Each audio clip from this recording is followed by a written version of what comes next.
ಪವನಸ್ಯ ಸೂನುಃ ವಾಯುದೇವರ ಮಗನಾದ ಹನುಮಂತನು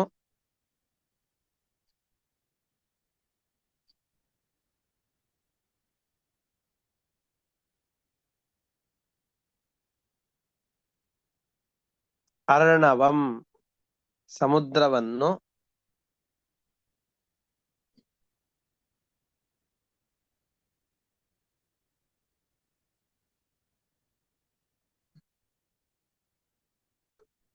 ಲಿಲಂಘಯಿಷುಃ ಅಲ್ಲಿದೆ ನತ್ವಾ ಲಿಲಂಘಯಿಷುಃ ಅರ್ಣವಂ ಅಂತ ಇದೆ. ಅರ್ಣವಂ ಅಂತಂದ್ರೆ ಸಮುದ್ರವನ್ನು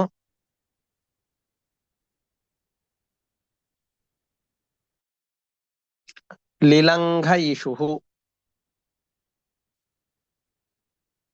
ದಾಟಲು ಇಚ್ಛಿಸಿದವನಾಗಿ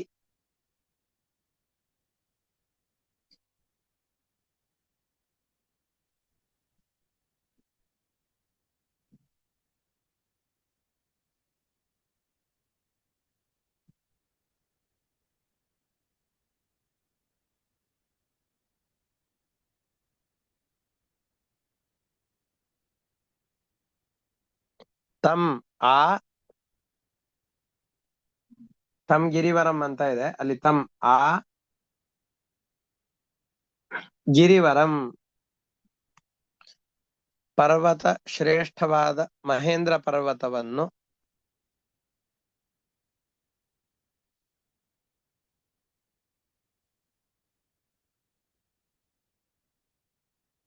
ತಂ ಗಿರಿವರಂ ಉತ್ತಮ ಪರ್ವತವಾದ ಮಹೇಂದ್ರ ಪರ್ವತವನ್ನು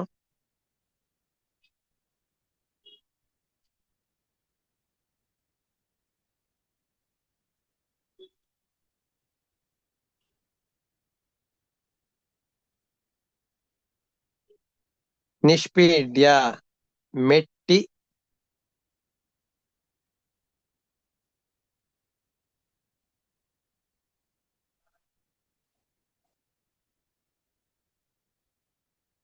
ಶಾಶ್ವತ ಮೊದಲನೇ ಪಂಕ್ತಿಯಲ್ಲಿರುವಂತಹ ಪದದ ಅರ್ಥ ಶಾಶ್ವತ ಸುವಿಸ್ತೃತ ಷಡ್ಗುಣಾಯ ಶಾಶ್ವತ ಎಂದೆಂದಿಗೂ ಇರುವ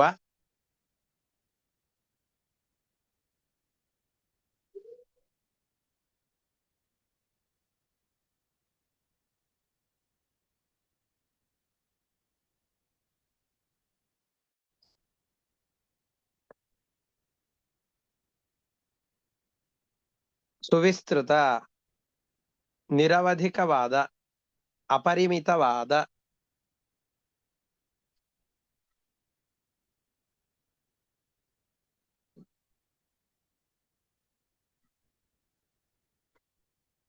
ಷಡ್ಗುಣಾಯ ಷಡ್ಗುಣಗಳುಳ್ಳ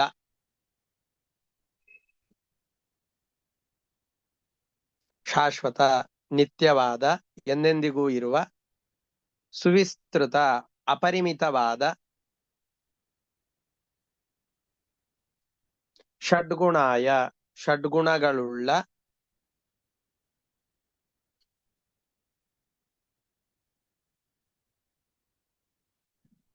ಸರ್ವೇಶ್ವರಾಯ ಸಕಲ ಜಗತ್ತಿಗೂ ಒಡೆಯನಾದ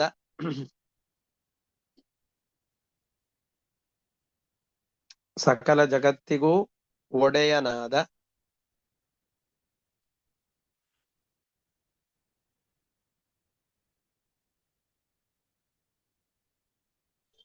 ಸರ್ವ ಇಡೀ ಜಗತ್ತಿಗೆ ಈಶ್ವರಾಯ ಒಡೆಯನಾದ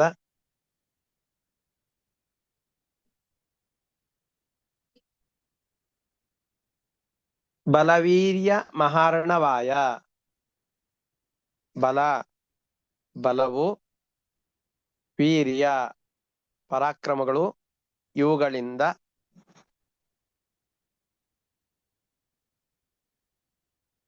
ಅರ್ಣವಾಯ ಸಾಗರದಂತಿರುವ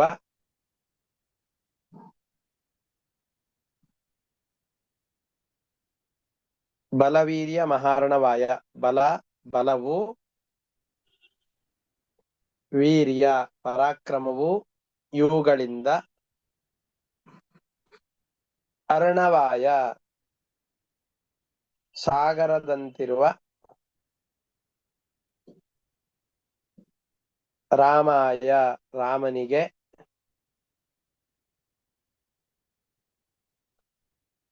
ನತ್ವಾ ನಮಸ್ಕರಿಸಿ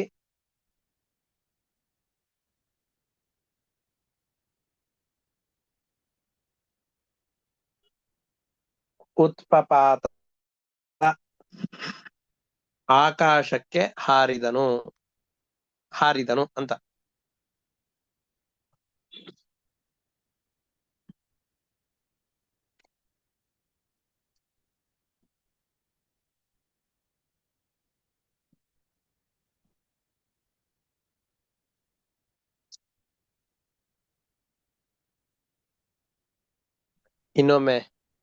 ಇನ್ನೊಮ್ಮೆ ಹೇಳ್ತಾ ಬರ್ತೇನೆ, ಅರ್ಥವನ್ನ ಸರಿ ಇದೆಯೋ ಇಲ್ಲೋ ಗಮನಿಸಿ. ಪವನಸ್ಯ ಸೂನು ವಾಯುದೇವರ ಮಗನಾದ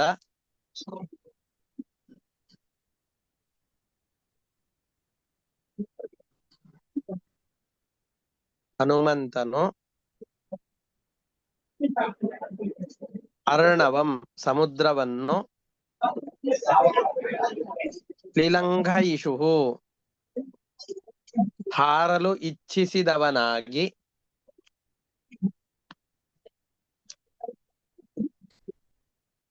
ತಂ ಆ ಗಿರಿವರಂ ಶ್ರೇಷ್ಠ ಪರ್ವತವಾದ ಮಹೇಂದ್ರ ಪರ್ವತವನ್ನು ನಿಷ್ಪೀಡ್ಯ ಒತ್ತಿ ಅಥವಾ ಮೆಟ್ಟಿ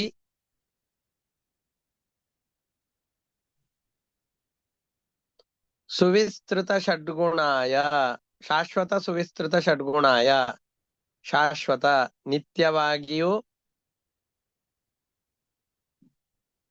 ಸುವಿಸ್ತೃತ ಅಪಾರವೂ ಆದ ಅಪರಿಮಿತವೂ ಆದ ಷಡ್ಗುಣಾಯ ಷಡ್ಗುಣಗಳುಳ್ಳ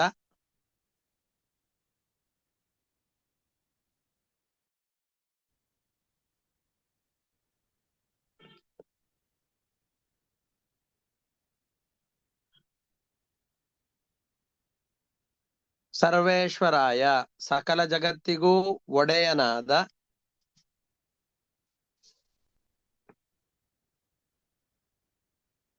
ಬಲವೀರ್ಯ ಮಹಾರ್ಣವಾಯ ಬಲವು ವೀರ್ಯ ಪರಾಕ್ರಮವು ಇವುಗಳಿಗೆ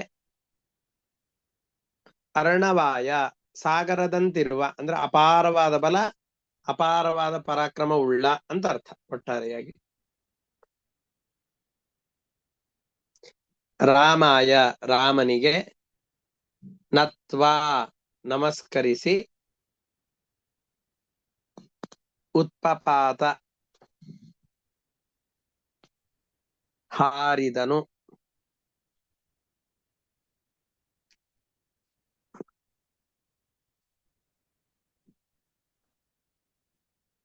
ಒಟ್ಟಾರೆ ಹನುಮಂತ ಮಹೇಂದ್ರ ಪರ್ವತದ ಮೇಲೆ ನಿಂತು ಲಂಕಾಪುರವನ್ನು ಕುರಿತು ಜಿಗಿಯುವ ಸಂದರ್ಭದಲ್ಲಿ ರಾಮನಿಗೆ ನಮಸ್ಕಾರ ಮಾಡಿ ಜಿಗಿದಿದ್ದಾನೆ. ರಾಮ ಎಂಥವನು? ನಿತ್ಯವೂ ಆದ ಅಪರಿಮಿತವಾದ ಷಡ್ಗುಣಗಳಿಗೆ ಆಶ್ರಯನಾಗಿದ್ದಾನೆ. ಇಡೀ ಜಗತ್ತಿಗೆ ಒಡೆಯನಾಗಿದ್ದಾನೆ. ಬಲ ಮತ್ತು ಪರಾಕ್ರಮಗಳ ಗಣಿಯ ಹಾಗಿದ್ದಾನೆ, ಸಮುದ್ರದ ಹಾಗಿದ್ದಾನೆ. ಅಂತಹ ರಾಮನನ್ನ ನಮಸ್ಕಾರ ಮಾಡಿ ಬಲದ ಕಾರ್ಯವನ್ನ ಪರಾಕ್ರಮವನ್ನ ತೋರಿಸಬೇಕಾಗಿರೋದ್ರಿಂದ ಅಂತಹ ಶಕ್ತಿ ಪರಮಾತ್ಮನನ್ನ ನಮಸ್ಕಾರ ಮಾಡಿ ಸಾಗರವನ್ನು ದಾಟುವ ಉದ್ದೇಶದಿಂದ ಹಾರ್ಲಿಕ್ಕೆ ಪ್ರಾರಂಭ ಮಾಡ್ತಾ ಇದ್ದಾನೆ.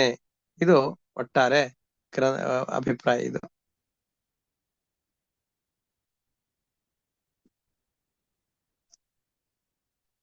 ಇಷ್ಟು ಈ ಶ್ಲೋಕದ ಅರ್ಥವನ್ನು ಬರೆಸಿದ್ದೇನೆ. ಇದರಲ್ಲಿ ಏನಾದರೂ ಸಂಶಯಗಳಿತ್ತು ಅಂದ್ರೆ ಕೇಳಬೇಕು.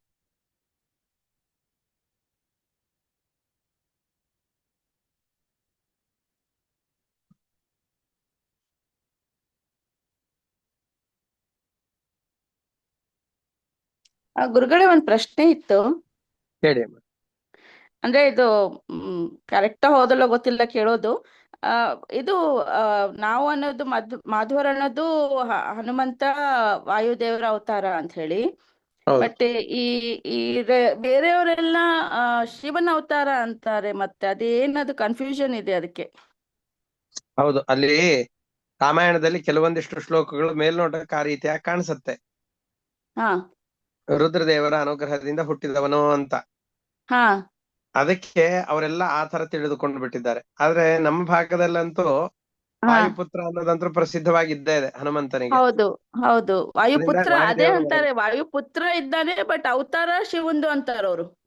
ವಾಯುಪುತ್ರ ಹನುಮಂತ ಅಂತ ಹೇಳಿದಾಗ ಮೂಲ ಹಾ ವಾಯುದೇವರ ಹಾ ಅವತಾರ ಇವನು ಅಂತ. ಹಾ ಹಾ ಯಾಕಂದ್ರೆ ಒಂದು ಇದು ಒಂದು ಸ್ತೋತ್ರ ಇದೆ, ಬಡಬಾನಲ ಸ್ತೋತ್ರ ಅಂತ ಹೇಳಿ.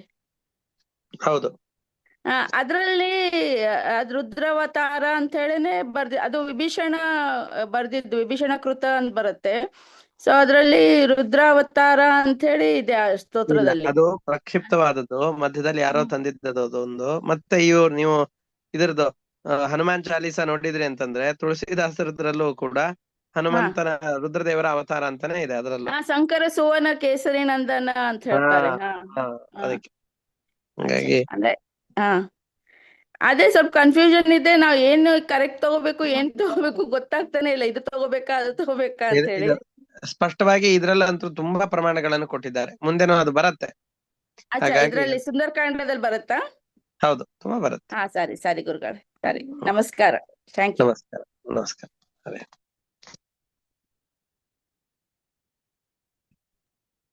ಧನ್ಯವಾದಗಳು ಗುರುಗಳೇ.